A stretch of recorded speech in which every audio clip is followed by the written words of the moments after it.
place that men and women meet to acknowledge the highest truth, is holy ground. This is truly holy ground, where today we pause to join in collective gratitude. I'm Kara Seekings, and on behalf of the LilyDale Assembly and our 141st season, I welcome you to LilyDale. Now, who's here for the first time? To you, we say, once. You'll be back. To the rest of you, I say, welcome home, all dear friends. As always, you warm LilyDale's heart when you share our heart. Now, please stay seated, but bow your head and join me in the invocation. Mother, Father, God, infinite creator of all that is, was, and ever will be, we gather today in peaceful celebration. We ask that you weave your web of change and bring the world to peace again. Help us make room for the other, the stranger, to acknowledge the dignity of difference, to seek those whose language is not our language, whose skin is a different color, whose faith is not our faith, and whose truth may not be our truth. May we wage peace one with the other. Here in LilyDale, across the United States, and in all the countries of the world. We give thanks for our health, our abundance, our blessings, our opportunities, and the joys of our lives. Amen. Now, if you'd like to honor or memorialize someone, we like greenery on our platform, whether it's in the form of ferns, leaves, flowers. It's an easy process to do. All you need to do is call the LilyDale Assembly office, email us, or go on our website and place flowers in honor or memory. Now, because I've been on this platform most of this summer, and I love to have just a little bit of the beauty from outside in here with us. I've raised such a fuss all summer that people have, I think, done it just to hush me. Okay. But I always like to acknowledge folks who give so willingly and lovingly in honor and memory. In honor and memory of Andrew Babinski by his sister Jane. In loving memory, our friend, colleague, neighbor, Stephanie Turacek, went to Spirit a few weeks ago.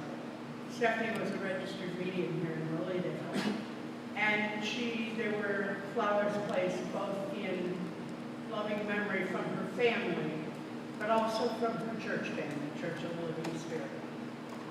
In memory of Don Riley, from Kathy Riley.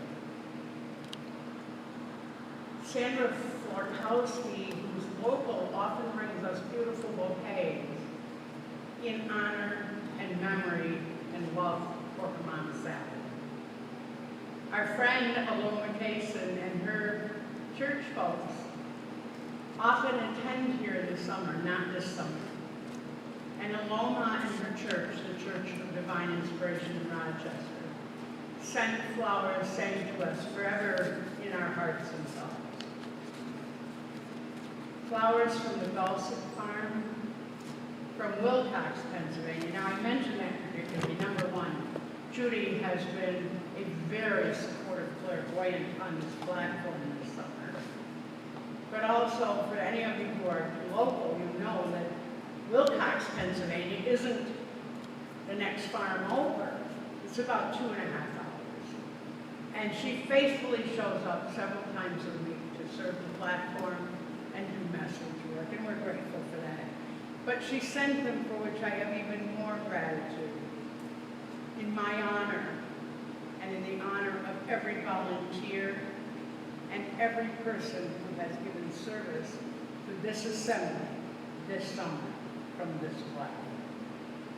So I think that was a lovely gesture on her part. But don't hesitate to join us in the world of greenery spreading. I don't know, it just makes me feel better.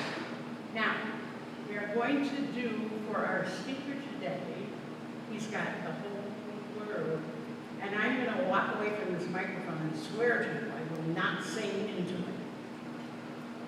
Right, Mary? I've got the right song? You have the right song. I'm just saying, you're the one that says you can't sing. I can't. There's no doubt. Nick up here will tell you absolutely I cannot sing. Look, you said yes. Okay. He's got the whole world. Now, you don't have the words, right, Mary? Right. So I'm going to explain. For the first verse, we're going to do He's got the whole world. Second verse, He's got you and me, brother. He's got you and me, sister. Third verse, He's got my soul and my body. And then we're going to do it again, aren't we? Yes. And we're going to say, She's got the whole world. Okay? So it's really 4 verses, but you know the tune. Now you'll know the words. Okay. And if you feel able or moved to stand, please do. If you're comfortable staying seated, stay seated.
Jay Cook, while a summer resident of LilyDale, is a graduate of the Unity School of Christianity, and he's licensed as a Unity teacher since 1986.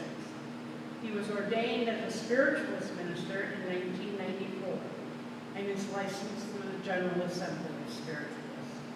Jay has studied and has hand-on experience with many religious and spiritualist organizations and teachings. He's lectured and taught in classes in the U.S. and Canada.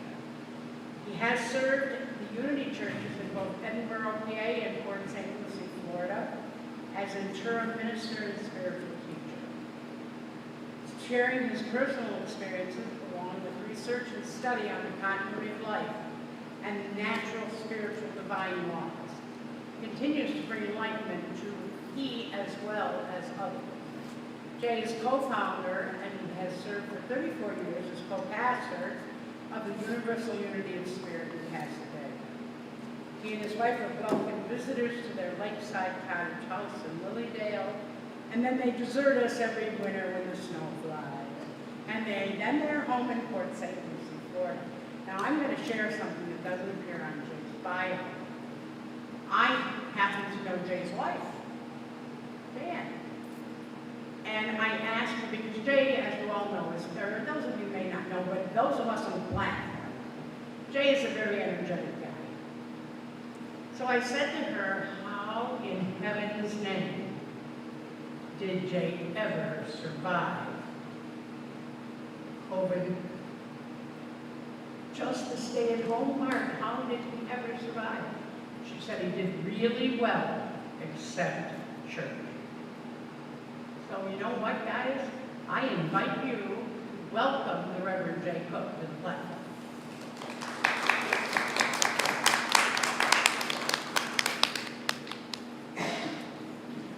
Good afternoon.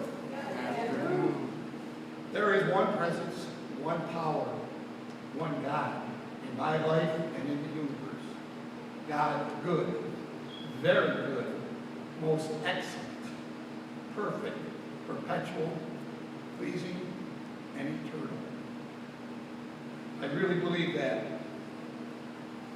We have a choice in our lives what we want to choose to do. We can choose whatever we really want to do because we have this free will. When we look at something other than what God created, or good, we're seeing something other than the perfection and fullness of what goodness is. You say we've been brought up, and I say we've been brought up having a dual mind.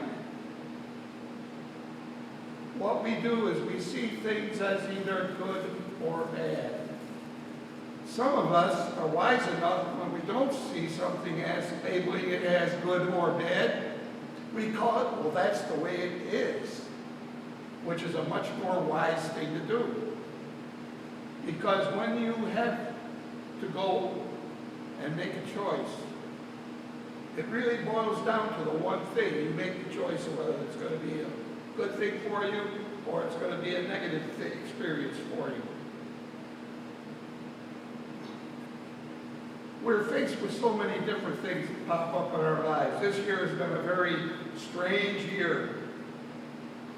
Probably the strangest year I've experienced in my over 70 years here on earth. And one of the things I found in each generation and in each experience, something always seems to pop up that seems to be trying our mind as far as it goes to the what. We can see the good in it. This year has been, like I say, a very strange year which we've experienced. One of the terms that I've heard is social, what is this called? Social distancing, which seems to be an oxymoron word. It doesn't make any sense. How can you be social and distant? Makes no sense to me whatsoever. But anyways, that's one of the things that I saw. That's one of the things that I experienced, and I think we've all experienced. We put labels on things. We put names on things. We put names on diseases, on things that are happening in our life. I've never seen so many labels in the last 20 years, let's put it this way, as things have changed now that we've gone into this computer and electronic age, where we're becoming less and less social as far as personally being in touch with each other. And this, again, I've had to go about it in my own way, how to understand it, and to label it good. I have had some very good experiences. Well, I wouldn't want to say very good, but good experiences that I've experienced during this time. At the beginning of this year, 2020, I had a little revelation. I said, this is going to be a perfect year. It's going to be a perfect year for my vision, 2020 vision. I'm going to see the good and the very good in everything this year. It's going to be a great year. This was before we had this wonderful thing pop into our lives. I can't even name it anymore. I refuse to speak it. It's not a bad thing. It's a lesson that we've got to learn. And we face ourselves how we react to this situation. We can either become totally immersed in ourselves and separate ourselves more from other people, or we can take it as an opportunity to become closer with each other. I have been with my loved ones. I've been a little bit different, I guess, in that I don't understand sometimes why I don't fear it. I say it is what it is. There's a lesson to be learned from this. If we don't receive the lesson for ourselves, we are bound to repeat this again, perhaps in an even more, let's put it this way, extreme way. So we have these choices and how we make our choices. And we as individuals, there's no right or wrong choice. We're going to make the choice that is within our own being.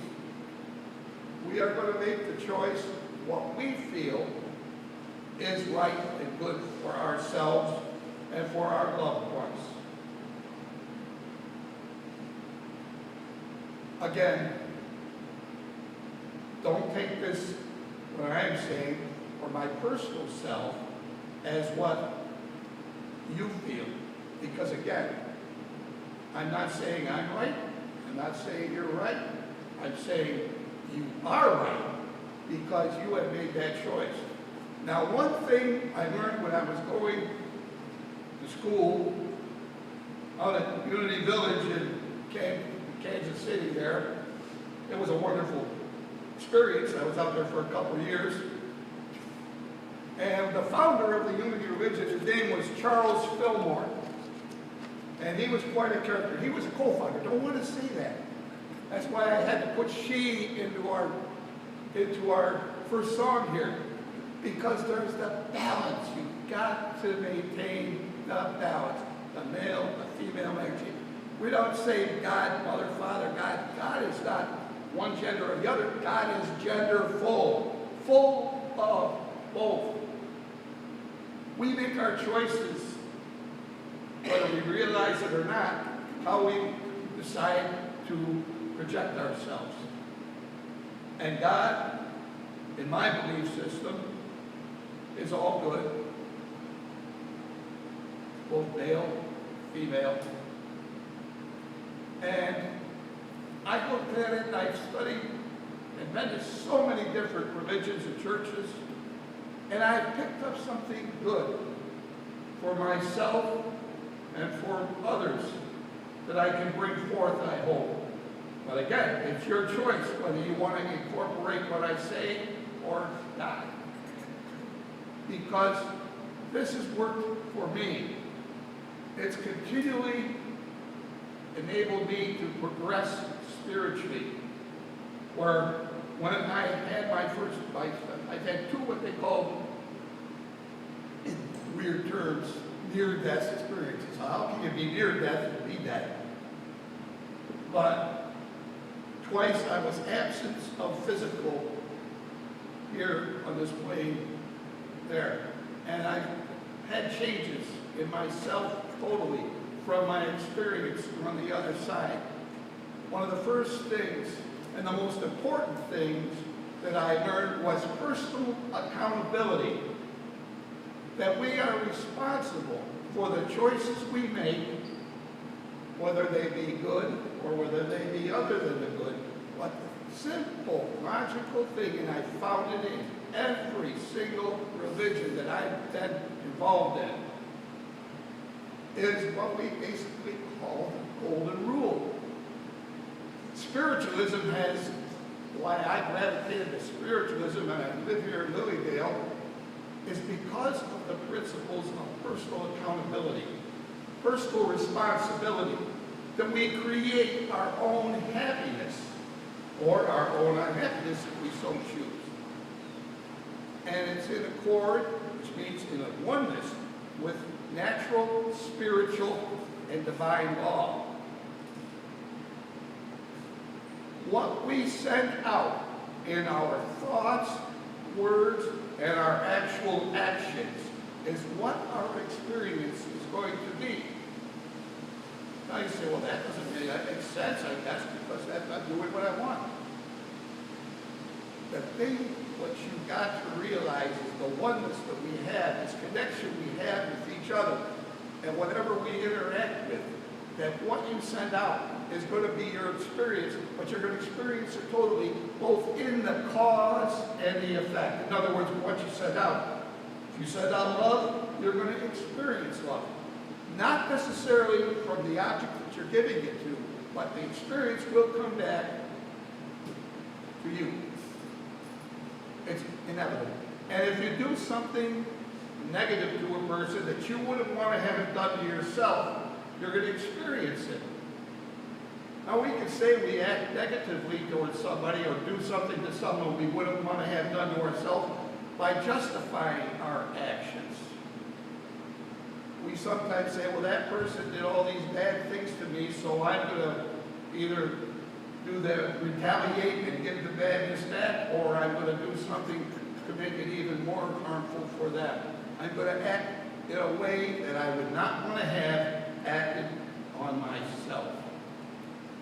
Believe me, you will experience it. Anything you do, if you have hateful thoughts about a person, you're going to feel those hateful thoughts. You're going to experience it. But if you have loving thoughts, those thoughts of caring for somebody, and I know every one of us in this place here, let me just ask you a question. How many of you really want good in your life?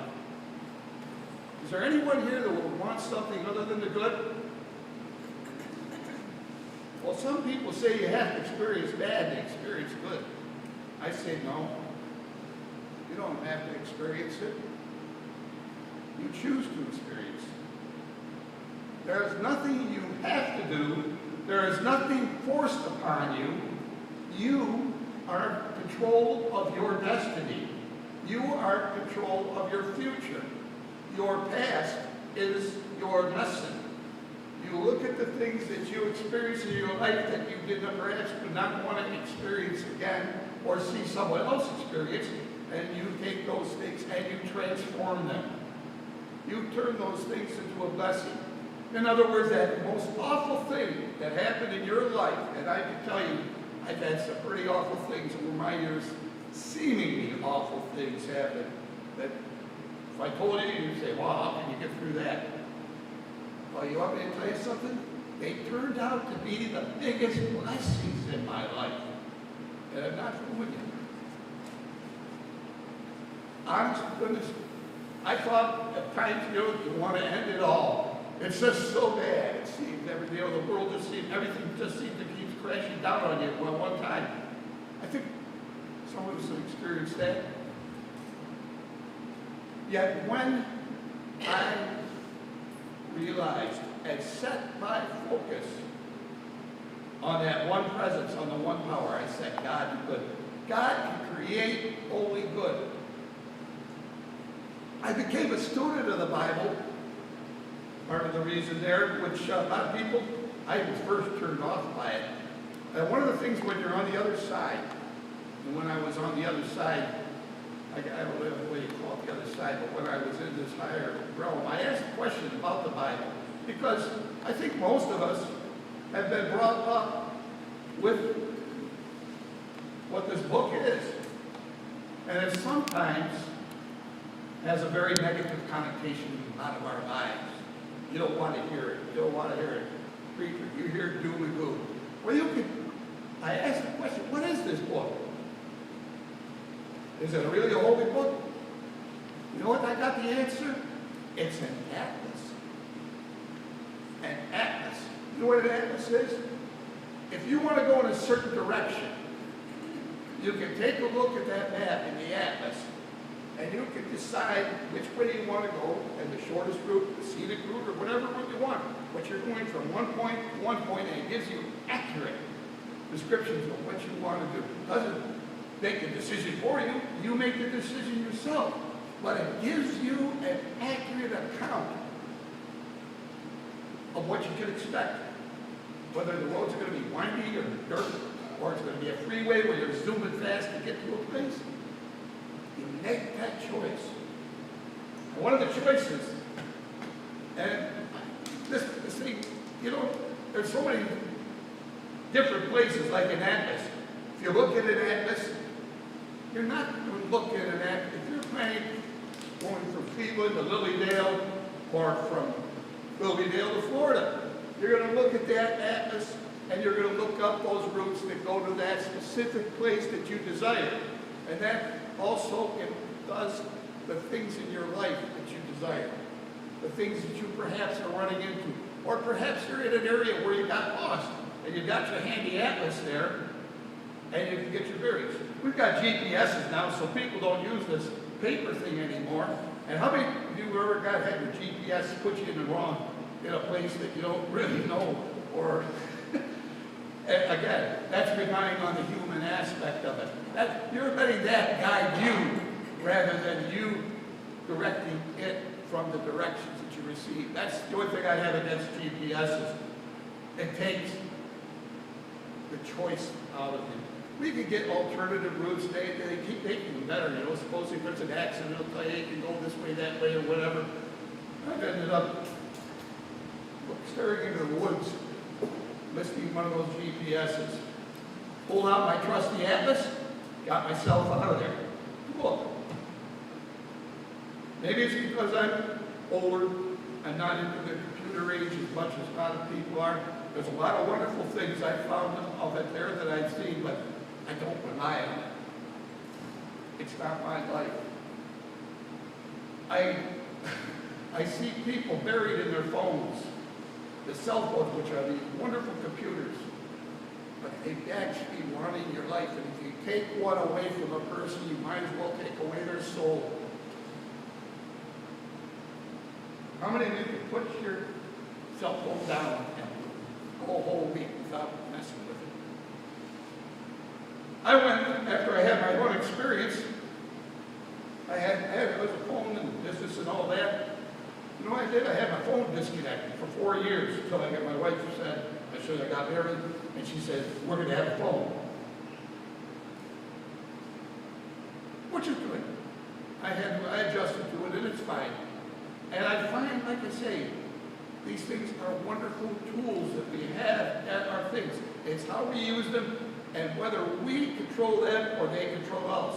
It's like medical science. How many of us let the doctors control how we feel and what we're going to be doing, side effects, upside down, this is wrong or that's wrong, this thing, and they don't really know what they're talking. They're putting a Band-Aid on you. And it's, again, medical science has wonderful things in certain ways, but, and I don't want to use the word but, because that negates just what I said. It means yet. We, as ourselves, have lost touch when we allow medical science to rule our bodies. You know more. You are a divine expression created in the image and likeness of God. All good. We made a choice, and it was a simple choice, which actually we are brought up as in that way. We're taught right from wrong, danger, this is right, danger, stranger, do this. Be afraid, don't do this. It's not the way God intended us to live. It isn't. My belief system focuses on some very simple things. If you have something in your life, I'm not going to say, I can tell you where to find it in here. I found it because I've read this thing probably maybe 100 times. Because I keep finding something new, in other words, because I'm always going in a new direction or in a different direction. I'm going to share just a couple little things here with you. It's real simple. I always start off with the first. I'm going to give you a quick, simple lesson in the Bible. Number 1, Genesis 1. And this is the one thing where this Bible, one thing there is got very male-orientated. It's he, him, it's supposed to be God. Anytime you see the word God, put it in, he, substitute God. Because God is the essence, the fullness of all good. fullness of the female, the fullness of the male. It's the full essence of God, all good and very good. And it's right here, simple one, right at the beginning of the Bible. You don't have to even stump through it. This is an easy one. In Genesis 1, and God, right here, when He created, God created us, and God blessed that. And God created man in His, now see this, in His own image. And now this is the part that's really kind of neat. In the image of God created He him, male and female created He them. They remove He and put they in there. This is not infallible. When you had a bunch of men that came together and said what God is, they're going to see, they're not seeing the female energy in it. And so they kind of switched it over there. That He, they. A God, when we create a child, when we create ourselves, we do that. It takes a male and a female, both. It's wonderful. It's beautiful. And after God created all these wonderful things, just that one chapter, just read it. Every time God created something, bite my tongue if I say He, because I deserve it. Because I know what God is in my own heart. I felt it. I've seen it. Yeah, I felt the essence of God. It's not a male. It's not. It is that. It's the whole thing. It's the good and the very good of everything that you could possibly think of as good and very good, continually multiplying itself, perpetuating itself, going on and on, ever perfecting, ever perfect. That's what God is. And God saw everything that, I'm going to use the word they made, and behold, it was what? Very good. That's when I get that other part, when I add on, God is good, we've all heard that. God is more than that. God is, and we are, very good. I want you to feel good about yourself, because that's the way you have in yourself. And you can always change it. Now you wonder about one of the wonderful things about spiritualism, we talk to people on the other side, supposedly, people who have passed on. This is why I'm here in a certain way. I know in my own belief system, and I found it in the book here, which was really interesting. And where did I find it? I better find it. Oh, yeah, this is one of my favorite passages here. It deals with spiritualism and all of this. It's formed, and we're all talking about mediums and all that, that's fine. But spiritualism, religion, it has wonderful principles, wonderful tenets. And what we found right here, and this is one of my favorite ones right here, and I got to do it right just perfectly. And this is in 1 Corinthians 15. Copy it this down, because it's really neat if you ever get scared to death. In 51 and 52. And this answers my question. Behold, I show you a mystery. We shall not all sleep or die, but we shall be changed, all be changed in a moment, in the twinkling of an eye. We shall all be raised, perfected. Incorruptible is a word, another word for incorruptible is perfect. You can't corrupt perfection. And that's what God is. And we will all be changed. We carry our personal experiences with us. We carry our destinies with us. We give a clean slate. And when we can see the things that have happened to ourselves, and we have this opportunity to change, to react in different ways. And one of the things which I learned on there, you do have to make one choice. You make the choice of seeing the good side or the negative side. You can't do both. Can't do both in this essence in the God. We can see love in our life, or we can see something that attempt to negate love. Love is simply giving of the good and the very good you desire for yourself in your thoughts, your words, in your actions. When you choose to do these things the right way, the wonderful thing that's going to happen to you, you know, and this is the last one I'm going to give you in the book right here. And I'll find it here. I marked this thing, but I have so many markers in this thing. it's unreal. All things work together for good for those who love God. And if you're working in the various translations, which I've looked at this Bible, for those who love, and when you just use that word, God is all good. Substitute God for good. For those who love good, all things work together for the good. For those who love good, or God.